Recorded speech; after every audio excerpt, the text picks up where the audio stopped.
আল্লাহ রাব্বুল আলামিন আমাদের এই মহান ওলি ইসালে সাহেব দোয়ার অনুষ্ঠান আল্লাহ তাআলা আমাদের একত্রিত করেছেন। আল্লাহ রাব্বুল আলামিন যেহেতু আমাদেরকে সৃষ্টি করেছেন, অবশ্যই আমাদেরকে আল্লাহ তাআলার কাছে ফিরে যেতে হবে।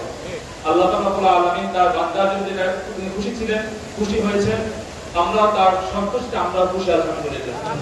প্রিয় হাজিরিন, আমরা হযরত পীর সাহেব কিবলার মহব্বতে, তার ভালোবাসায় আজকে আমরা এখানে এসেছি। কি বলেন, ঠিক কিনা?